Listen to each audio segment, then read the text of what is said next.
Hi అండి. బాగున్నారా? విశాఖపట్నంలోని న్యూ కాలనీలో ఉన్న శ్రీ షిరిడి సాయిబాబా ధ్యాన మందిరం గురించి తెలుసా? రైల్వే స్టేషన్ కు అతి సమీపంలో ఉన్న ఈ ఆలయం ప్రతిరోజు భక్తులతో కలకలలాడుతూ ఉంటుంది. ఈ ఆలయంలో ఉన్న సుమారు 5.5 అడుగుల నల్లరాయి సాయిబాబా విగ్రహం చూడగానే భక్తికి లోనవుతారు. ఇక్కడ జ్ఞాన మందిరం చాలా పవిత్రంగా ఉంటుంది. కాసేపు కూర్చుంటేనే మనసుకు ప్రశాంతత లభిస్తుంది. ప్రతిరోజు ఉదయం కాకడా హారతి నుండి ప్రతి సైజు హారతి వరకు పూజలు ఎంతో శ్రద్ధగా జరుగుతాయి.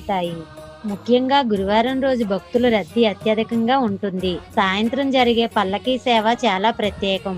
ఇక్కడ భక్తులు తమ కోరికలు కోరుకొని నెరవేరిన తర్వాత మళ్ళీ వచ్చి సేవలు చేస్తారు. ఇంకా ప్రత్యేకంగా ప్రతిరోజు అన్నదానం నిర్వహించడం ఈ ఆలయం మహత్యాన్ని మరింత పెంచుతోంది. ఈ దివ్యమైన సాయి ఆలయాన్ని మీరు కూడా తప్పక దర్శించండి. ఇదన్నమాట.